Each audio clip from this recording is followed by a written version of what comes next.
A Martian Odyssey by Stanley G and Weinbaum, narrated by Insomnia Audiobooks. Jarvis stretched himself as luxuriously as he could in the cramped general quarters of the Eyrie. "Air you can breathe," he exulted. "It feels as thick as soup after the thin stuff out there." He nodded at the Martian landscape stretching flat and desolate in the light of the nearer moon beyond the glass of the port. The other three stared at him sympathetically. Putz, the engineer, Leroy, the biologist, and Harrison, the astronomer and captain of the expedition. Dick Jarvis was chemist of the famous crew, the Ares expedition, first human beings to set foot on the mysterious neighbor of the Earth, the planet Mars. This, of course, was in the old days, less than 20 years after the mad American Doheny perfected the atomic blast at the cost of his life, and only a decade after the equally mad Cardozo rode on it to the moon. They were true pioneers, these four of the Ares. Except for a half-dozen moon expeditions and the ill-fated Delancey flight aimed at the seductive orb of Venus, they were the first men to feel other gravity than Earth's, and certainly the first successful crew to leave the Earth-Moon system. And they deserve that success when one considers the difficulties and discomforts the months spent in acclimatization chambers back on Earth, learning to breathe the air as tenuous as that of Mars, the challenging of the void in the tiny rocket driven by the cranky reaction motors of the 21st century, and mostly the facing of an absolutely unknown world. Jarvis stretched and fingered the raw and peeling tip of his frostbitten nose. He sighed again contentedly. "Well," exploded Harrison abruptly, "are we going to hear what happened? You set out all ship-shape in an auxiliary rocket. We don't get a peep for 10 days, and finally Putz here picks you out of a lunatic ant heap with a freak ostrich as your pal. Spill it, man." "Spiel?" queried Leroy perplexedly. "Spiel what?" "He means spiel," explained Putz soberly. "It ISS to tell." Jarvis met Harrison's amused glance without the shadow of a smile. "That's right, Carl," he said in grave agreement with Putz. "Spiel us." He grunted comfortably and began. "According to orders," he said, "I watched Carl here take off toward the north, and then I got into my flying sweatbox and headed south. You remember, Cap, we had orders not to land, but just scout about for points of interest. I set the two cameras clicking and buzzed along, riding pretty high, about 2,000 feet, for a couple of reasons. First, it gave the cameras a greater field, and second, the underjets travel so far in this half-vacuum they call air here that they stir up dust if you move low." "We know all that from Putz," grunted Harrison. "I wish you'd save the films, though. They'd have paid the cost of this junket. Remember how the public mobbed the first moon pictures?" "The films are safe," retorted Jarvis. "Well," he resumed, "as I said, I buzzed along at a pretty good clip. Just as we figured, the wings haven't much lift in this air at less than 100 miles per hour, and even then I had to use the underjets.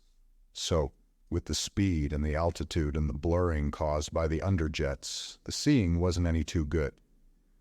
I could see enough, though, to distinguish that what I sailed over was just more of this gray plane that we'd been examining the whole week since our landing. Same blobby growths and the same eternal carpet of crawling little plant animals, or biopods, as Leroy calls them. So I sailed along, calling back my position every hour as instructed, and not knowing whether you heard me." "I did," snapped Harrison. "We're 150 miles south," continued Jarvis imperturbably. "The surface changed to a sort of low plateau, nothing but desert and orange-tinted sand."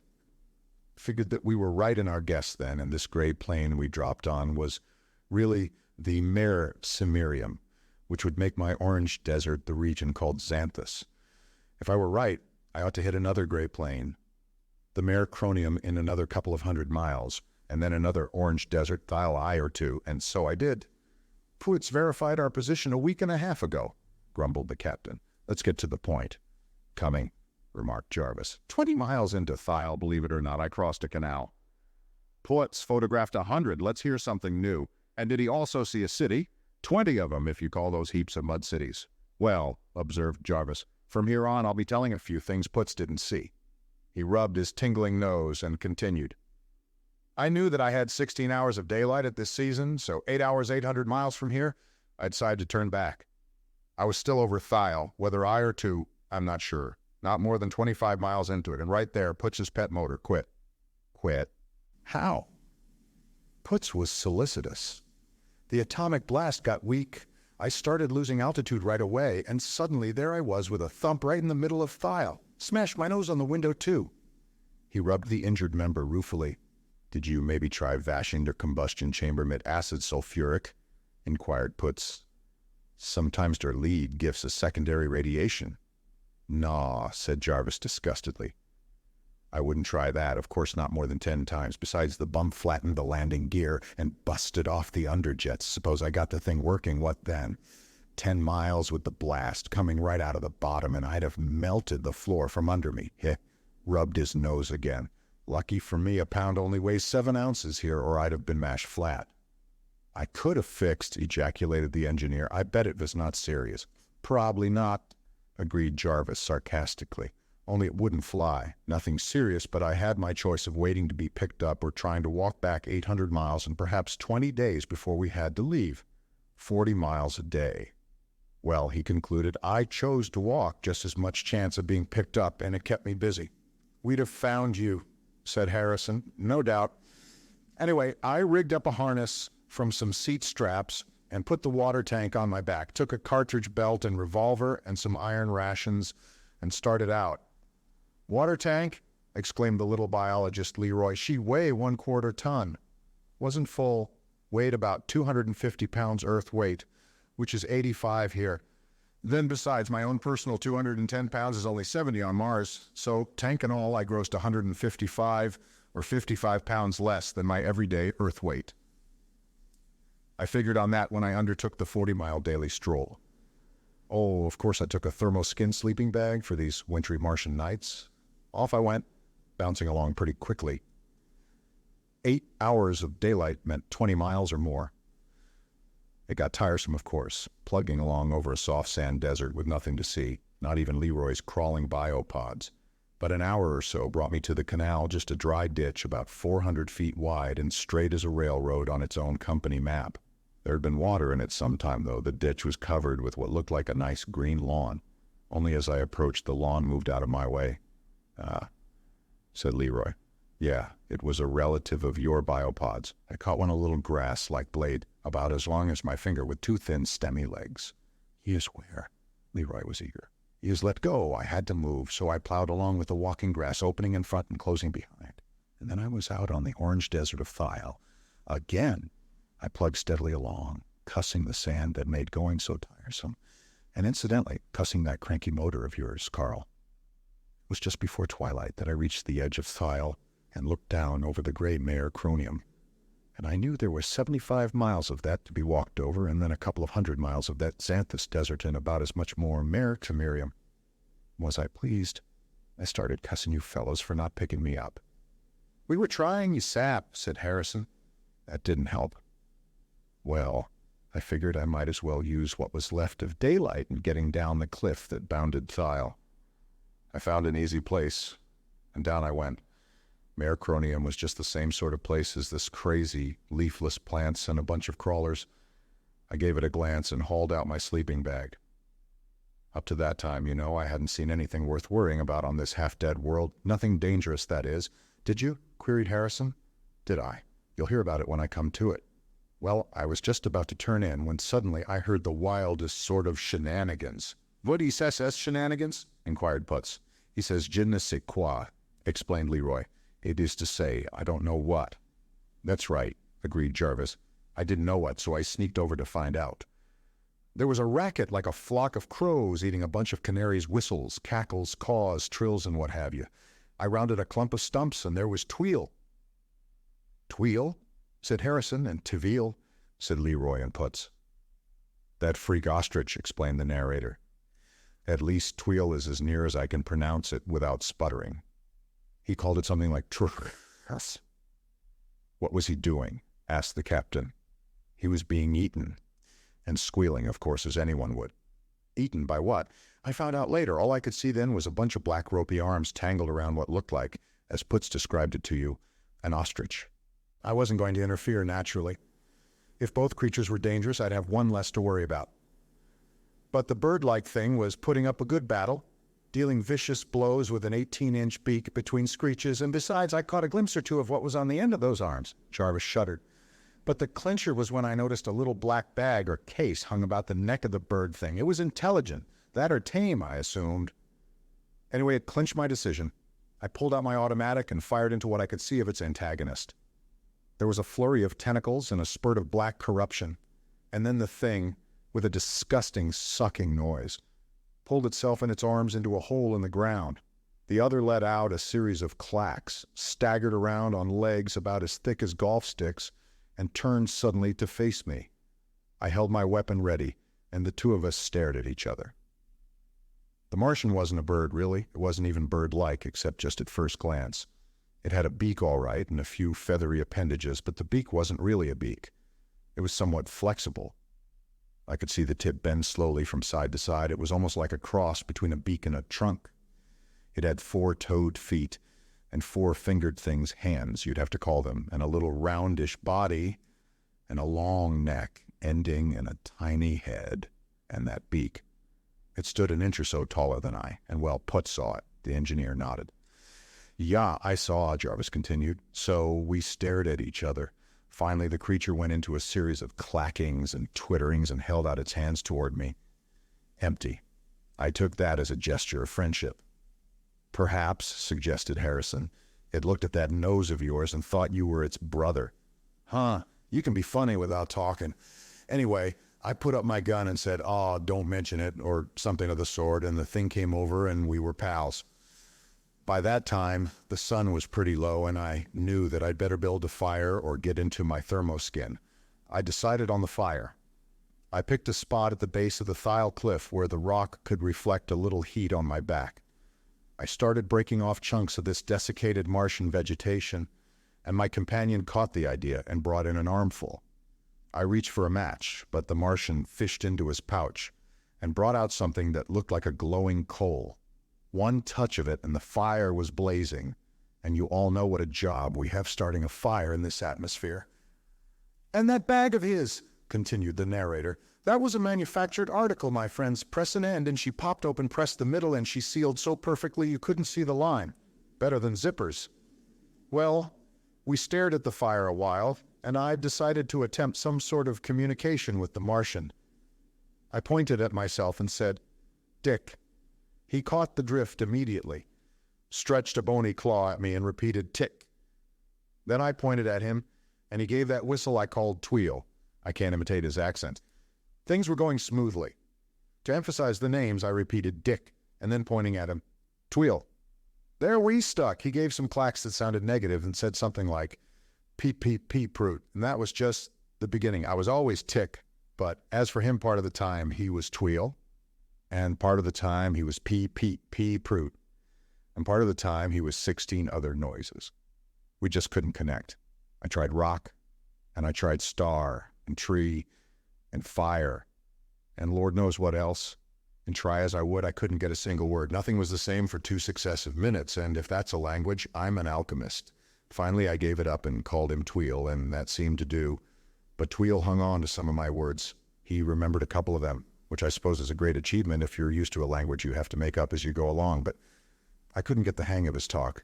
And either I missed some subtle point or we just didn't think alike, and I rather believe the latter view. I've other reasons for believing that. After a while, I gave up the language business and tried mathematics. I scratched 2 + 2 = 4 on the ground and demonstrated it with pebbles.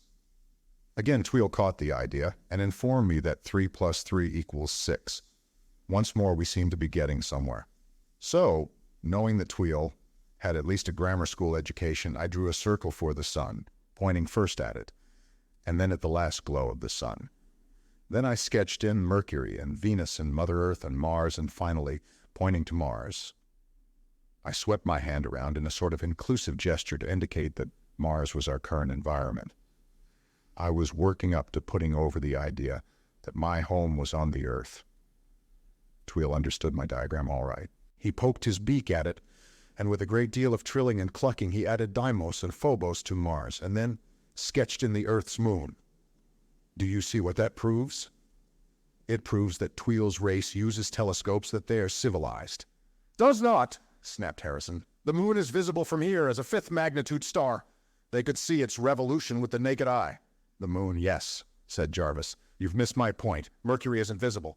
And Tweel knew of Mercury because he placed the moon at the third planet, not the second. If he didn't know Mercury, he'd put the Earth second and Mars third instead of fourth. See? Humph, said Harrison. Anyway, proceeded Jarvis, I went on with my lesson. Things were going smoothly, and it looked as if I could put the idea over.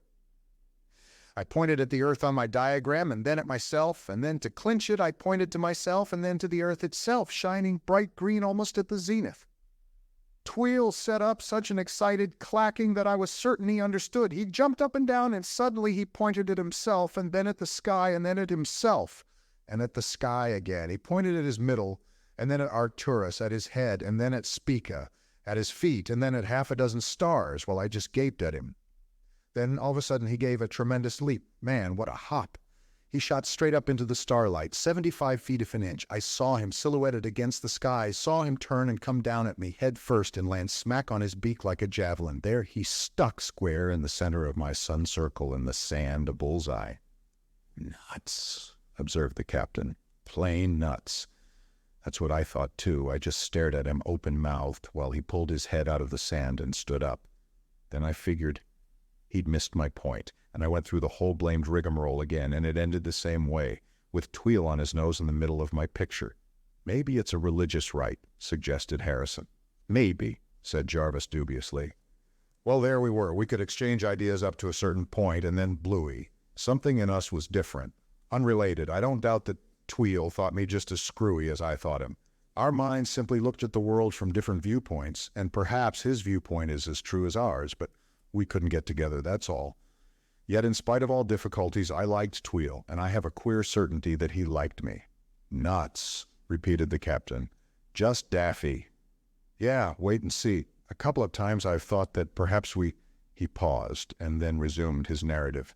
Anyway, I finally gave it up and got into my thermoskin to sleep. The fire hadn't kept me any too warm, but that damn sleeping bag did.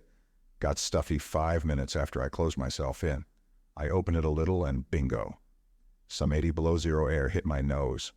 And that's when I got this pleasant little frostbite to add to the bump I acquired during the crash of my rocket. I don't know what Tweel made of my sleeping. He sat around, but when I woke up, he was gone. I just crawled out of my bag, though, when I heard some twittering, and there he came sailing down from that 3-story thial cliff to a light on his beak beside me. I pointed to myself and toward the north, and he pointed at himself and toward the south, but when I loaded up and started away, he came along. Man, how he traveled. 150 feet at a jump, sailing through the air, stretched out like a spear and landing on his beak. He seemed surprised at my plotting, but after a few moments he fell in beside me. Only every few minutes he'd go into one of his leaps and stick his nose into the sand a block ahead of me. Then he'd come shooting back at me.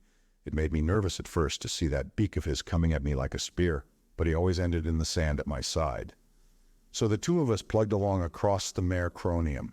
Same sort of place as the same crazy plants and same little green biopods growing in the sand or crawling out of your way. We talked, not that we understood each other, but just for company. I sang songs, and I suspect Tweel did too. At least some of his trillings and twitterings had a subtle sort of rhythm. Then, for variety, Tweel would display his smattering of English words. He'd point to an outcropping and say rock, and point to a pebble and say it again. Or he'd touch my arm and say tick, and then repeat it. He seemed terrifically amused that the same word meant the same thing twice in succession, or that the same word could apply to two different objects. It set me wondering if perhaps his language wasn't like the primitive speech of some Earth people Captain, like the Negritos, for instance, who haven't any generic words. No word for food or water, or man words for good food and bad food, or rainwater and seawater, or strong man and weak man, but no names for general classes. They're too primitive to understand that rainwater and seawater are just different aspects of the same thing. But that wasn't the case with Tweel. It was just that we were somehow mysteriously different. Our minds were alien to each other, and yet we liked each other. Looney, that's all, remarked Harrison. That's why you two were so fond of each other. Well, I like you, countered Jarvis wickedly. Anyway, he resumed, don't get the idea that there was anything screwy about Tweel. In fact, I'm not so sure but that he couldn't teach our highly praised human intelligence a trick or two. Oh, he wasn't an intellectual superman, I guess. But don't overlook the point that he managed to understand a little of my mental workings, and I never even got a glimmering of his. Because he didn't have any, suggested the captain, while Puts and Leroy blinked attentively. You can judge of that when I'm through, said Jarvis. Well, we plugged along across the Mercronium all that day, and all the next Mercronium Sea of Time. Say, I was willing to agree with Schiaparelli's name by the end of that march. Just that gray, endless plain of weird plants and never a sign of any other life. It was so monotonous that I was even glad to see the desert of Xanthus toward the evening of the second day. I was fair worn out, but Tweel seemed as fresh as ever, for all I never saw him drink or eat. I think he could have crossed the Mercronium in a couple of hours with those block-long nosedives of his, but he stuck along with me. I offered him some water once or twice. He took the cup from me and sucked the liquid into his beak, and then carefully squirted it all back into the cup and gravely returned it. Just as we sighted Xanthus, or the cliffs that bounded it, one of those nasty sand clouds blew along, not as bad as the one we had here, but mean to travel against.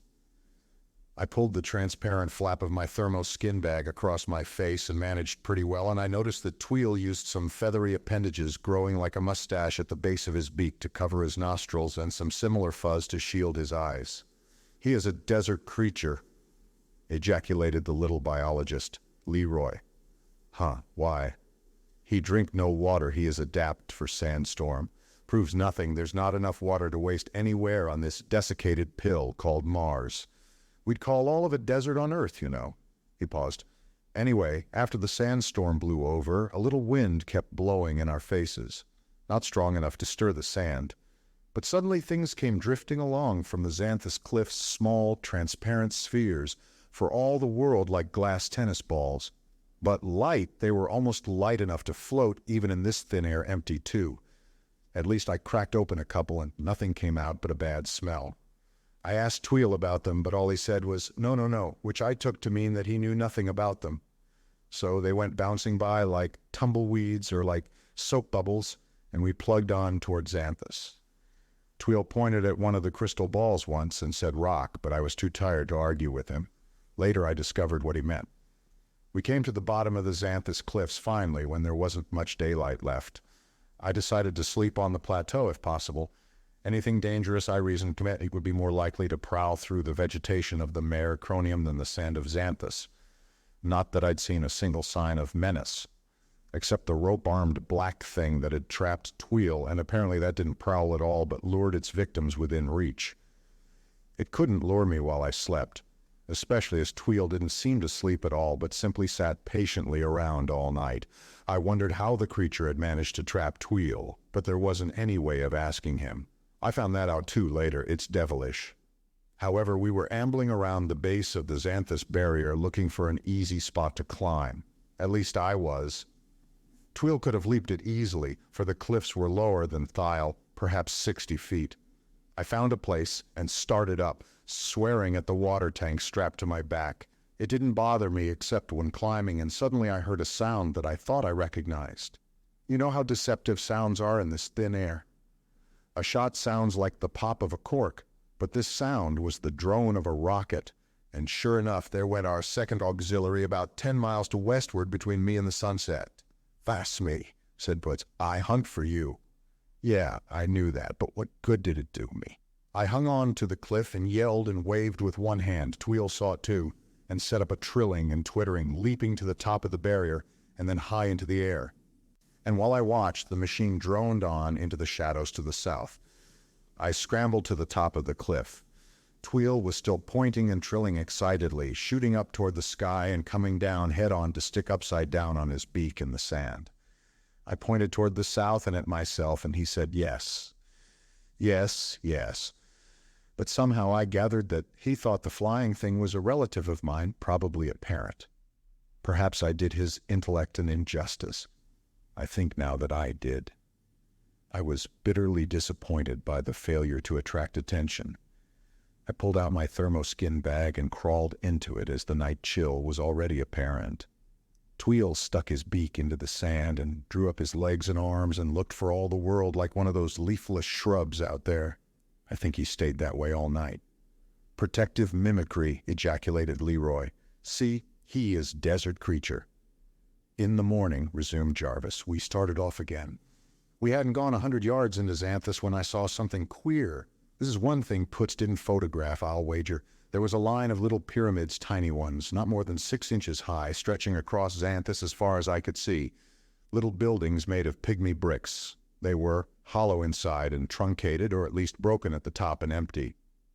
Pointed at them and said, "What?" to Tweel, but he gave some negative twitters to indicate, I suppose, that he didn't know.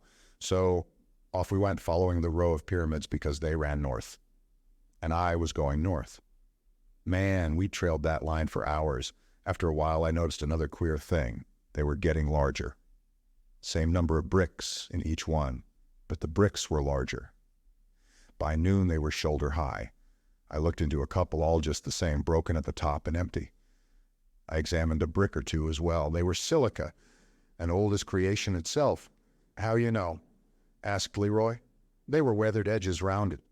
Silica doesn't weather easily even on Earth, and in this climate. How old you think?"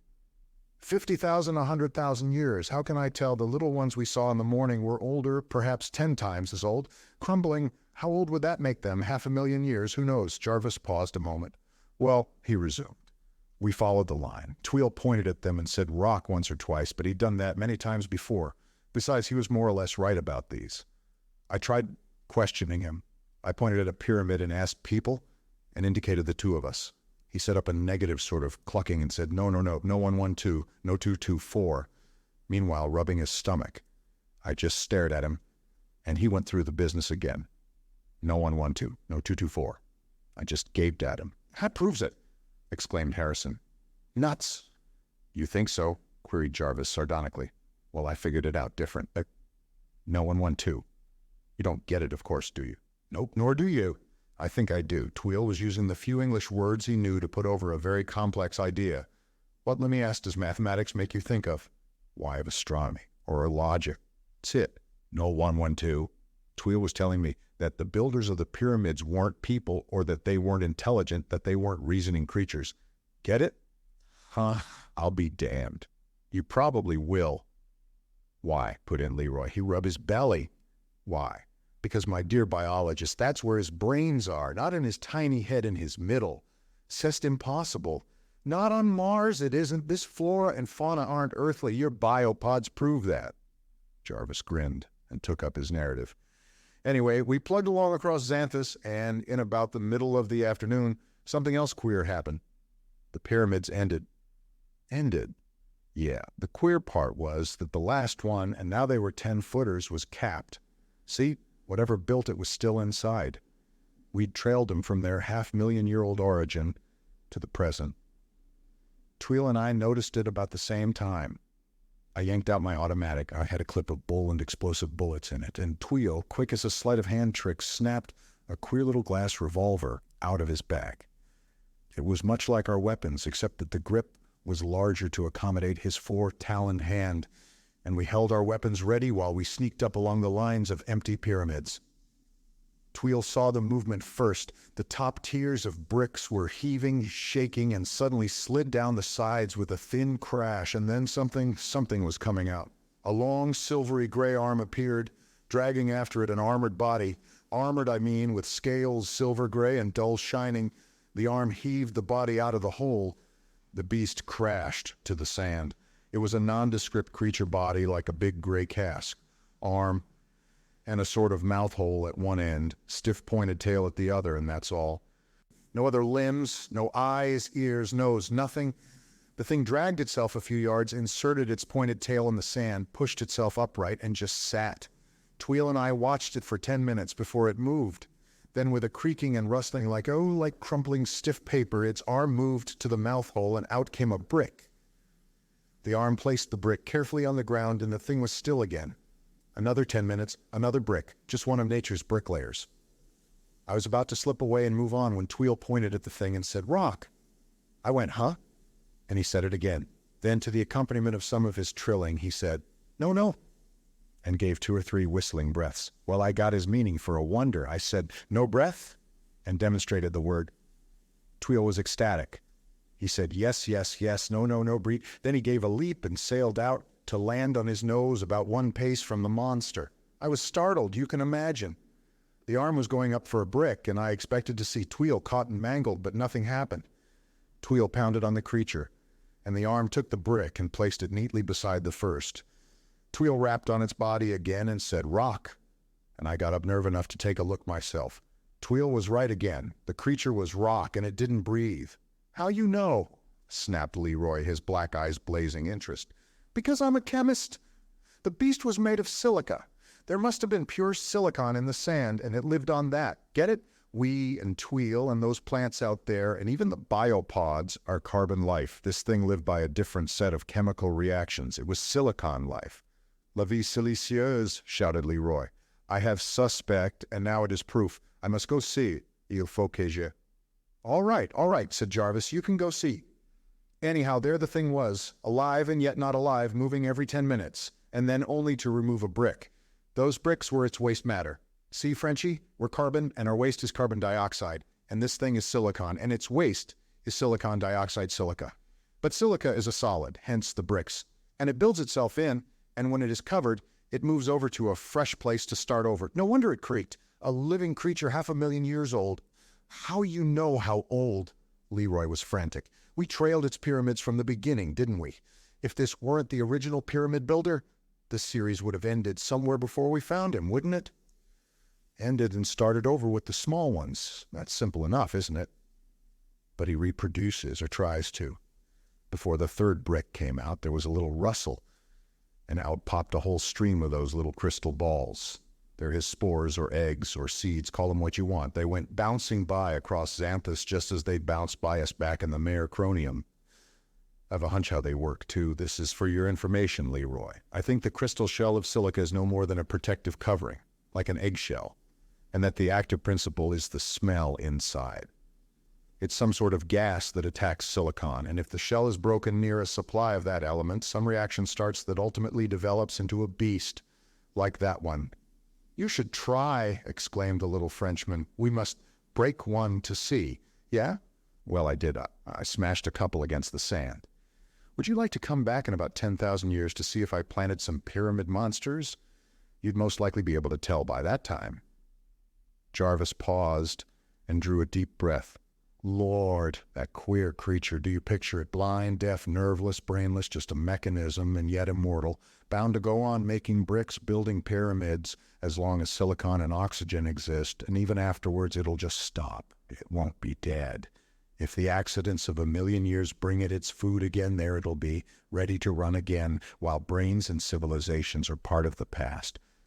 A queer beast, yet I met a stranger one." "If you did, it must have been in your dreams," growled Harrison. "You're right," said Jarvis soberly. "In a way, you're right, the dream beast. That's the best name for it, and it's the most fiendish, terrifying creation one could imagine. More dangerous than a lion, more insidious than a snake." "Tell me," begged Leroy. "I must go see." "Not this devil." He paused again. "Well," he resumed, "Tweel and I left the pyramid creature and plowed along through Xanthus. I was tired and a little disheartened by Putz's failure to pick me up, and Tweel's trilling got on my nerves, as did his flying nosedives. So I just strode along without a word, hour after hour across that monotonous desert. Toward mid-afternoon, we came in sight of a low, dark line on the horizon. I knew what it was. It was a canal. I'd crossed it in the rocket, and it meant that we were just 1/3 of the way across Xanthus. Pleasant thought, wasn't it? And still, I was keeping up to schedule. We approached the canal slowly. I remembered that this one was bordered by a wide fringe of vegetation, and that mud-heap city was on it. I was tired, as I said. I kept thinking of a good hot meal, and then from that I jumped to reflections of how nice and home, like even Borneo, would seem after this crazy planet, and from that to thoughts of little old New York, and then to thinking about a girl I know that their fancy long know her. "Vision entertainer," said Harrison. "I've tuned her in. Nice blonde dances and sings on the yerba mate hour." "That's her," said Jarvis ungrammatically. "I know her pretty well, just friends, get me, though she came down to see us off in the Aries. Well, I was thinking about her, feeling pretty lonesome, and all the time we were approaching that line of rubbery plants. And then I said, 'What in hell?'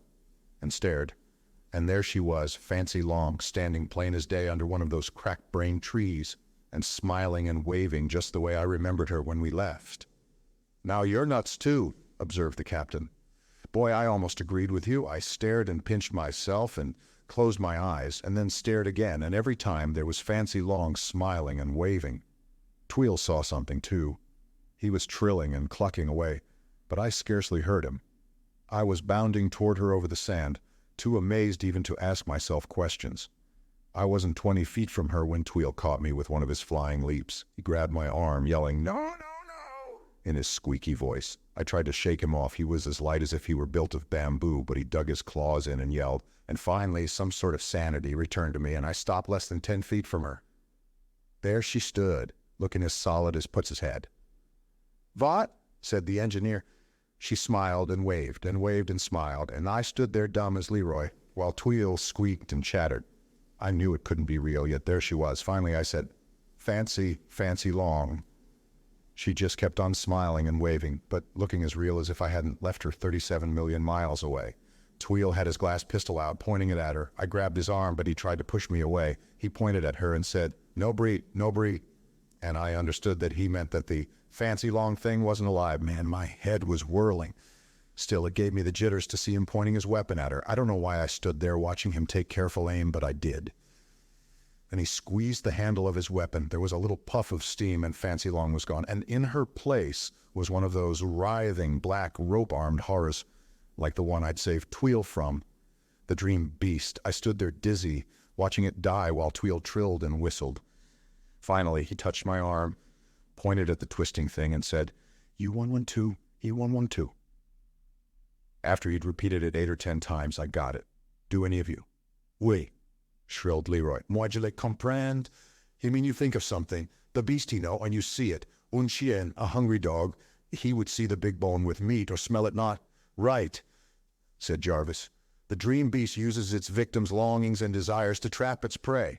The bird at nesting season would see its mate. The fox, prowling for its own prey, would see a helpless rabbit." "How he do?" queried Leroy. "How do I know? How does a snake back on Earth charm a bird into its very jaws? And aren't there deep sea fish that lure their victims into their mouths?" Lord. Jarvis shuddered.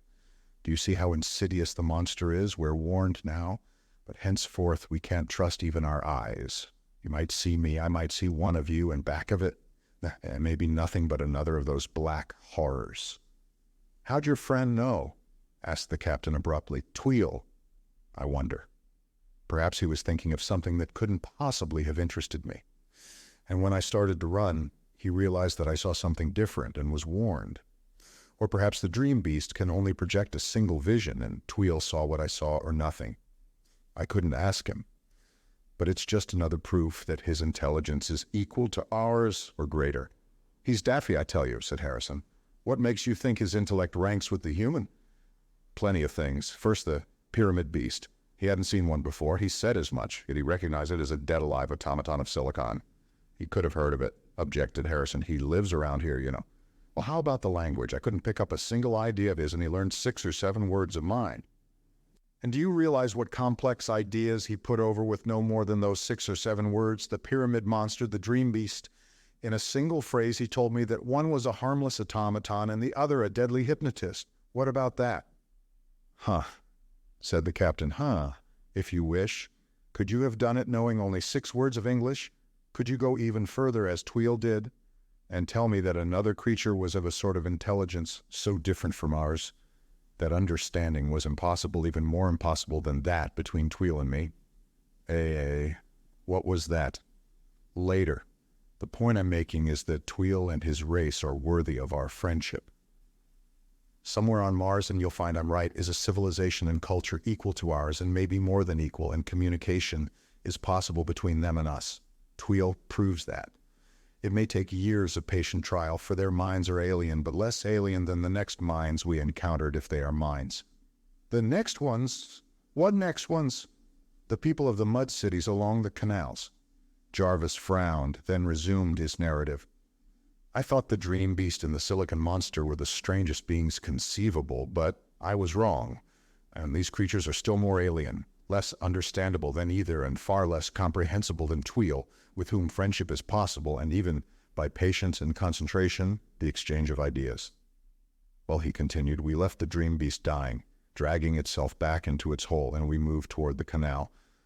There was a carpet of that queer walking grass scampering out of our way, and when we reached the bank, there was a yellow trickle of water flowing.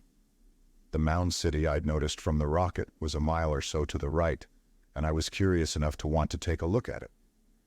It had seemed deserted from my previous glimpse of it, and if any creatures were lurking in it, well, Tweel and I were both armed. And by the way, that crystal weapon of Tweel's was an interesting device. I took a look at it after the Dream Beast episode. It fired a little glass splinter, poisoned, I suppose, and I guess it held at least 100 of them to a load. The propellant was steam, just plain steam. Steam, echoed Putz. From what kam steam? From water, of course. You could see the water through the transparent handle and about a gill of another liquid, thick and yellowish. When Tweel squeezed the handle, there was no trigger.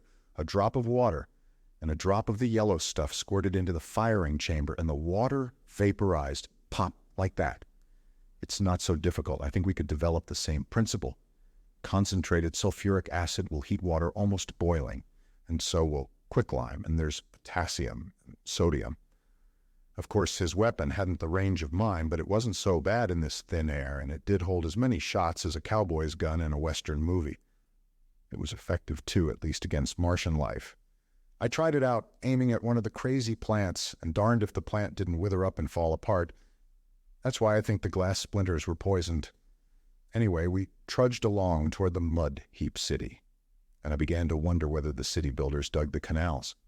I pointed to the city and then at the canal, and Tweel said, no, no, no, and gestured toward the south. I took it to mean that some other race had created the canal system. Perhaps Tweel's people. I don't know. Maybe there's still another intelligent race on the planet, or a dozen others. Mars is a queer little world.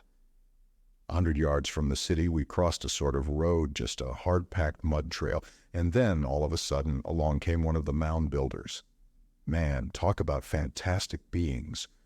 It looked rather like a barrel trotting along on 4 legs with 4 other arms or tentacles. It had no head, just body and members and a row of eyes completely around it. The top end of the barrel body was a diaphragm, stretched as tight as a drum head, and that was all. It was pushing a little coppery cart and tore right past us like the proverbial bat out of hell. It didn't even notice us, although I thought the eyes on my side shifted a little as it passed. A moment later, another came along, pushing another empty cart. Same thing, it just scooted past us. Well, I wasn't going to be ignored by a bunch of barrels playing train, so when the third one approached, I planted myself in the way, ready to jump. Of course, if the thing didn't stop. But it did. It stopped and set up a sort of drumming from the diaphragm on top. And I held out both hands and said, "We are friends." And what do you suppose the thing did? Said, "Pleased to meet you, I'll bet," suggested Harrison. I couldn't have been more surprised if it had. It drummed on its diaphragm and then suddenly boomed out, "We are VRRians," and gave its pushcart a vicious poke at me. I jumped aside and away it went while I stared dumbly after it. A minute later, another one came hurrying along. This one didn't pause, but simply drummed out, "We are VRRians," and scurried by. How did it learn the phrase? Were all of the creatures in some sort of communication with each other? Were they all parts of some central organism? I don't know, though I think Tweel does. Anyway, the creatures went sailing past us, everyone greeting us with the same statement. It got to be funny. I never thought to find so many friends on this godforsaken ball. Finally, I made a puzzled gesture to Tweel. I guess he understood, for he said, 112 yes, 224 no. Get it? Sure, said Harrison. It's a Martian nursery rhyme. Yeah, well, I was getting used to Tweel's symbolism, and I figured it out this way. 112 yes. The creatures were intelligent. 224 no. Their intelligence was not of our order, but something different, and beyond the logic of 2 and 2 is 4. Maybe I missed his meaning. Perhaps he meant that their minds were of low degree, able to figure out the simple things, 112 yes, but not more difficult things, 224 no. But I think from what we saw later that he meant the other. After a few moments, the creatures came rushing back, first one, then another. Their pushcarts were full of stones, sand, chunks of rubbery plants, and such rubbish as that. They droned out their friendly greeting, which didn't really sound so friendly, and dashed on. The third one I assumed to be my first acquaintance, and I decided to have another chat with him. I stepped into his path again and waited. Up he came, booming out his "We are VRRs," and stopped. I looked at him. 4 or 5 of his eyes looked at me. He tried his password again and gave a shove on his cart, but I stood firm. And then the dash creature reached out one of his arms, and 2 finger-like nippers tweaked my nose. "Haw!" roared Harrison. "Maybe the things have a sense of beauty." "Laugh," grumbled Jarvis. I'd already had a nasty bump and a mean frostbite on that nose. Anyway, I yelled, "Ouch!" and jumped aside, and the creature dashed away, but from then on their greeting was, "We are VRRians. Ouch! Queer beasts." Tweel and I followed the road squarely up to the nearest mound. The creatures were coming and going, paying us not the slightest attention, fetching their loads of rubbish. The road simply dived into an opening and slanted down like an old mine, and in and out darted the barrel people, greeting us with their eternal phrase. I looked in. There was a light somewhere below, and I was curious to see it. It didn't look like a flame or torch, you understand, but more like a civilized light, and I thought that I might get some clue as to the creature's development. So in I went, and Tweel tagged along, not without a few trills and twitters, however. The light was curious. It sputtered and flared like an old arc light, but came from a single black rod set in the wall of the corridor. It was electric. Beyond doubt, the creatures were fairly civilized, apparently. Then I saw another light shining on something that glittered. And I went on to look at that. But it was only a heap of shiny sand. I turned toward the entrance to leave. And the devil take me if it wasn't gone. I suppose the corridor had curved, or I'd stepped into a side passage. Anyway, I walked back in that direction I thought we'd come, and all I saw was more dim-lit corridor. The place was a labyrinth. There was nothing but twisting passages running every way, lit by occasional lights, and now and then a creature running by, sometimes with a pushcart, sometimes without. Well, I wasn't much worried at first. Tweel and I had only come a few steps from the entrance, but every move we made after that seemed to get us in deeper. Finally, I tried following one of the creatures with an empty cart, thinking that he'd be going out for his rubbish, but he ran around aimlessly, into one passage and out another. When he started dashing around a pillar like one of these Japanese waltzing mice, I gave up, dumped my water tank on the floor, and sat down. Tweel was as lost as I. I pointed up and he said, "No, no, no," in a sort of helpless trill. And we couldn't get any help from the natives. They paid no attention at all, except to assure us they were friends out. Lord, I don't know how many hours or days we wandered around there. I slept twice from sheer exhaustion. Tweel never seemed to need sleep. We tried following only the upward corridors, but they'd run uphill a ways and then curve downwards. The temperature in that damned ant hill was constant. You couldn't tell night from day, and after my first sleep, I didn't know whether I'd slept 1 hour or 13. So I couldn't tell from my watch whether it was midnight or noon. We saw plenty of strange things. There were machines running in some of the corridors, but they didn't seem to be doing anything, just wheels turning. And several times I saw 2 barrel beasts, with a little one growing between them, joined to both. Parthenogenesis, exulted Leroy. Parthenogenesis by budding like les tulipes. If you say so, Frenchie, agreed Jarvis. The things never noticed us at all, except, as I say, to greet us with, "We are VRRians. Ouch." They seemed to have no home life of any sort, but just scurried around with their push carts, bringing in rubbish. And finally I discovered what they did with it. We'd had a little luck with a corridor, one that slanted upwards for a great distance. I was feeling that we ought to be close to the surface when suddenly the passage debouched into a domed chamber, the only one we'd seen. And man, I felt like dancing when I saw what looked like daylight through a crevice in the roof. There was a sort of machine in the chamber, just an enormous wheel that turned slowly, and one of the creatures was in the act of dumping his rubbish below it. The wheel ground it with a crunch, sand, stones, plants, all into powder that sifted away somewhere. While we watched, others filed in, repeating the process, and that seemed to be all. No rhyme nor reason to the whole thing, but that's characteristic of this crazy planet. And there was another fact that's almost too bizarre to believe. One of the creatures, having dumped his load, pushed his cart aside with a crash and calmly shoved himself under the wheel. I watched him being crushed, too stupefied to make a sound, and a moment later another followed him. They were perfectly methodical about it, too. One of the cartless creatures took the abandoned pushcart. Tweel didn't seem surprised. I pointed out the next suicide to him, and he just gave the most human-like shrug imaginable, as much as to say, what can I do about it? He must have known more or less about these creatures. Then I saw something else. There was something beyond the wheel, something shining on a sort of low pedestal. I walked over. There was a little crystal about the size of an egg, fluorescing to beat Tophet. The light from it stung my hands and face, almost like a static discharge. And then I noticed another funny thing. Remember that wart I had on my left thumb? Look, Jarvis extended his hand. It dried up and fell off just like that. My abused nose, say, the pain went out of it like magic. The thing had the property of hard X-rays or gamma radiations, only more so. It destroyed diseased tissue and left healthy tissue unharmed. I was thinking what a present that'd be to take back to Mother Earth when a lot of racket interrupted. We dashed back to the other side of the wheel in time to see one of the push carts ground up.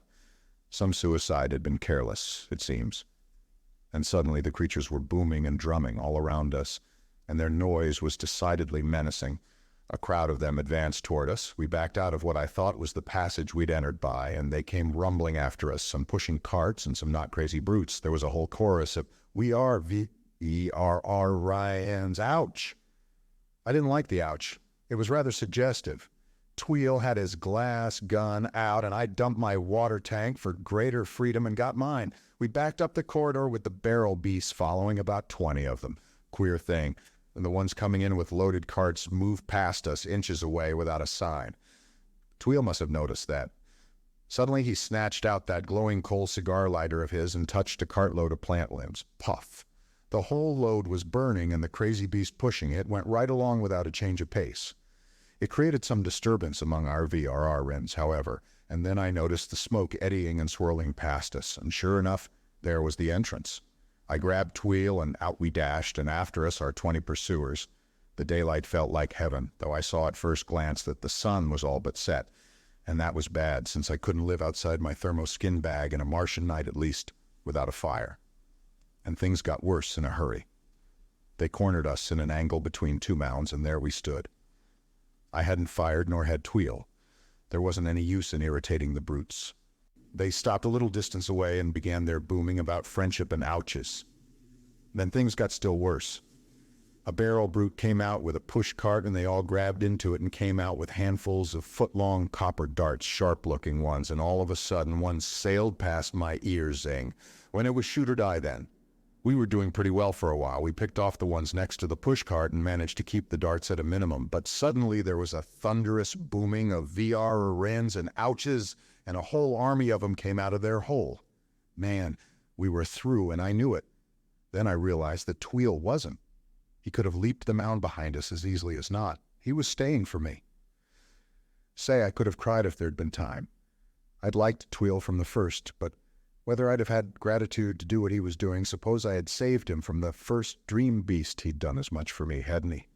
I grabbed his arm and said, "Tweel," and pointed up, and he understood. He said, "No, no, no, Tick," and popped away with his glass pistol. What could I do? I'd be a goner anyway when the sun set, but I couldn't explain that to him. I said, "Thanks, Tweel, you're a man," and felt that I wasn't paying him any compliment at all. A man. There are mighty few men who do that. So I went bang with my gun, and Tweel went puff with his, and the barrels were throwing darts and getting ready to rush us, and booming about being friends. I had given up hope. Then suddenly an angel dropped right down from heaven in the shape of Putz, with his underjets blasting the barrels into very small pieces. Wow! I let out a yell and dashed for the rocket. Putz opened the door, and in I went, laughing and crying and shouting. It was a moment or so before I remembered Tweel. I looked around in time to see him rising in one of his nosedives over the mound and away. I had a devil of a job arguing Putz into following. By the time we got the rocket aloft, darkness was down. You know how it comes here, like turning off a light. We sailed out over the desert and put down once or twice. I yelled, "Tweel," and yelled it 100 times, I guess. We couldn't find him. He could travel like the wind, and all I got, or else I imagined it was a faint trilling and twittering drifting out of the south. He'd gone, and damn it, I wish he hadn't. The 4 men of the Ares were silent, even the sardonic Harrison. At last little Leroy broke the stillness. I should like to see, he murmured. Yeah, said Harrison. And the wart cure. Too bad you missed that. It might be the cancer cure they've been hunting for a century and a half. Oh, that, muttered Jarvis gloomily. That's what started the fight. He drew a glistening object from his pocket. Here it is.